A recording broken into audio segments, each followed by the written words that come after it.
शहर कैसी शहर का जिक्र भी एक जुर्म ठहरा है, अंधेरी रात का देखा है अंधेर भी मैंने। ये पंक्तियां भी लिखने वाले ने क्या खूब लिखा है, जो उत्तर प्रदेश के कैबिनेट में बेरेट कृषि मंत्री सूर्य प्रताप शाही ने चरितार्थ कर दिखाई है।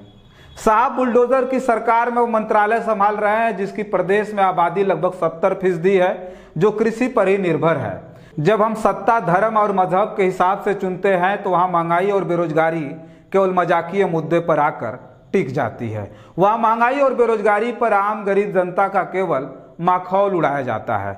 नमस्कार, मेरा नाम रजनीश है और आप जन आदर्श भारत देख रहे हैं।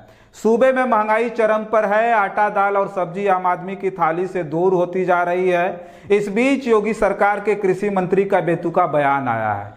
उन्होंने कहा कि दाल का दाम कहीं भी 100 रुपए से ज्यादा नहीं है। इस पर समाजवादी पार्टी ने चुटकी लेते हुए करारा प्रहार किया है। उत्तर प्रदेश के कृषि मंत्री सूर्य प्रताप शाही मंगलवार को राजधानी लखनऊ के लोक भवन में प्रेस कॉन्फ्रेंस कर रहे थे।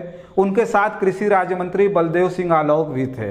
वह प्रदेश में प्राकृतिक खेती के विकास की रणनीति के संबंध में बातचीत कर रहे थे। इस दौरान पत्रकारों ने जब महंगाई को लेकर सवाल पूछा तो उन्होंने कहा कि दाल का दाम कहीं भी 100 रुपए से ज्यादा नहीं है। इस पर पत्रकारों ने कहा कि कहाँ मिल रहा है, जिस पर कृषि मंत्री सूर्य प्रताप शाही हंसने लगते हैं।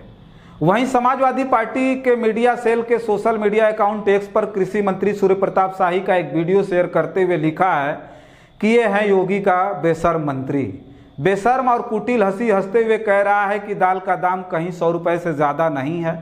आगे लिखा, योगी जी के भ्रष्ट मंत्री जो भ्रष्टाचार करके जनता का धन खा हड़प कर जाते हों और हराम भ्रष्टाचार की कमाई पर इनका जीवन यापन होता है, ऐसे लोगों को आटे दाल का असली भाव कहाँ पता होगा। ये भ्रष्ट और परजीवी जो जनता का खून चूसकर माननी बने हैं, ऐसे लोगों को जनता आगे चुनाव में भी सबक सिखाएगी। अब आप जरा सोचिए कि वही बीजेपी के नेता है जिसने खुद की पुख्ता जमीन व जनाधार का दावा करने वाले यूपी बीजेपी सरकार के कृषि मंत्री अपने विधानसभा क्षेत्र में भी भाजपा को लोकसभा चुनाव में बढ़त नहीं दिला पाए। सोशल इंजीनियरिंग के नाम पर पद पाकर कद हासिल करने वाले जाति छत्रपों की जमीन भी महंगाई और बेरोजगारी के मुद्दों पर पूरी तरह से खसक गई थी। कृषि मंत्री सूर्य प्रताप शाही के विधानसभा क्षेत्र पथरदेवा में भाजपा कांग्रेस के सामने बुरी तरह हार गई। ये और बात है कि लोकसभा चुनाव में बुरे प्रदर्शन के बाद पूरी बीजेपी और उनकी टोली ये सफाई देने में लगी रही कि विपक्षियों ने संविधान का हवाला देकर, संविधान का डर दिखाकर जनता का वोट हासिल किया है। लेकिन जनता सब जानती है। इससे बड़ा दुर्भाग्य क्या होगा कि प्रदेश का कृषि मंत्री आटा और दाल का भाव तक नहीं जानता है। अब सोचिए कि आपके कृषि मंत्री का आम जनता के लिए वर्तमान और भविष्य में किस प्रकार का विजन डॉक्यूमेंट तैयार किया जा रहा है। बस इस वीडियो में इतना ही। बहुत सारी खबरें लेकर के आपके बीच में हाजिर होंगे।